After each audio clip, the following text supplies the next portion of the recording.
Migration des rivières atmosphériques vers les pôles dans sciencepost.fr du 28 octobre 2024. Les rivières atmosphériques sont des courants de vapeur d'eau qui circulent dans l'atmosphère et transportent des quantités d'humidité comparables aux plus grands fleuves terrestres. Elles peuvent s'étendre sur plusieurs milliers de kilomètres et de long et jusqu'à quelques centaines de kilomètres de large. Elles jouent évidemment un rôle essentiel dans la répartition de l'eau sur la planète. Une étude effectuée par des chercheurs de l'Université de Californie à Santa Barbara et publiée dans Science Advances le 11 octobre 2024 a rendu compte d'un déplacement de ces rivières vers les pôles d'environ 6 à 10 degrés dans chaque hémisphère. Ce déplacement peut avoir des conséquences importantes. Les régions traditionnellement alimentées en eau par ces structures pourraient connaître une diminution des précipitations, tandis que d'autres régions plus au nord ou plus au sud pourraient voir leurs précipitations augmenter de manière significative. En outre, ces mêmes déplacements pourraient affecter les océans, notamment la température de l'eau et les courants marins qui jouent un rôle clé dans la régulation du climat mondial.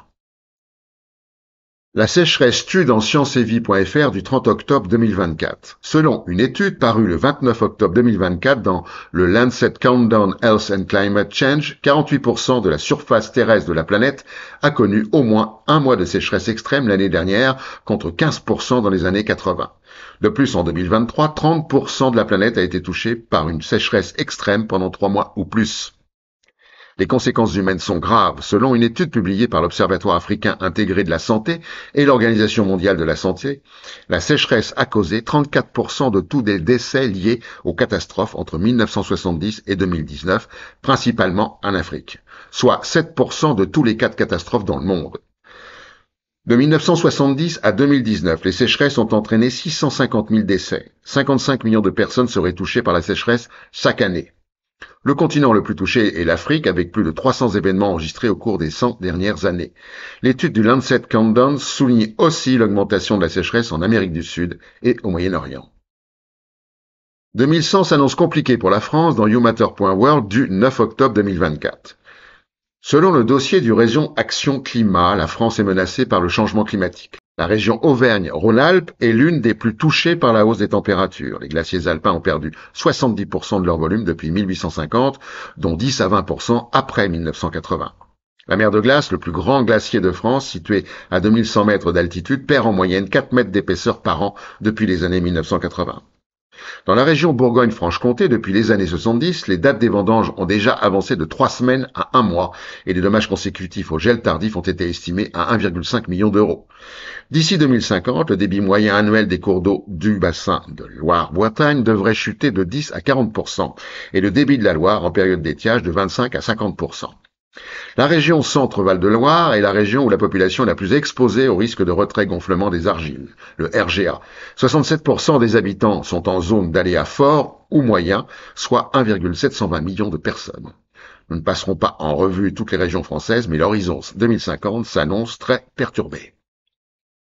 La COP29 est une perte de temps dans goodplanet.info du 31 octobre 2024.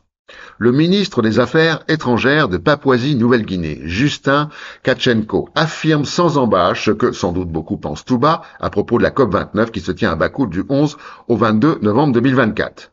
Il ne sert à rien d'y aller si nous nous endormons à cause du décalage horaire, parce que nous ne ferons rien. Et il ajoute, tous les grands pollueurs du monde promettent des millions de dollars pour aider à lutter contre le changement climatique. Je peux déjà vous dire que tout cela va être confié à des consultants. Et de s'interroger.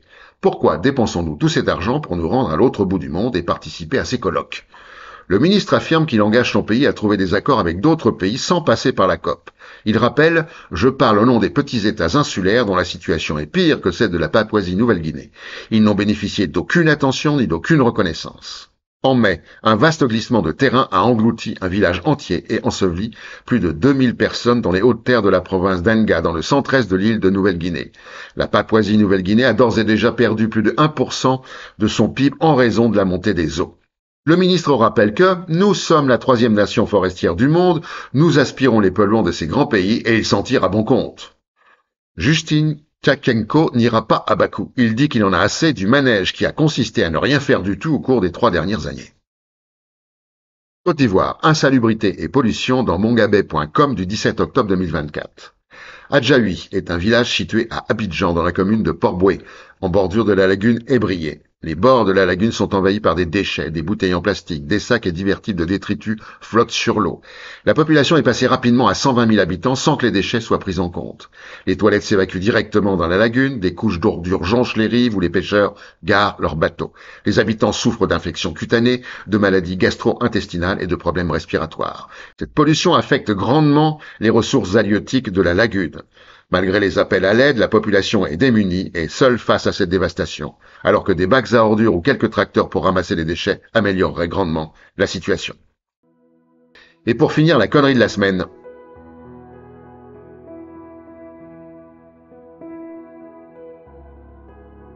À la prochaine fois.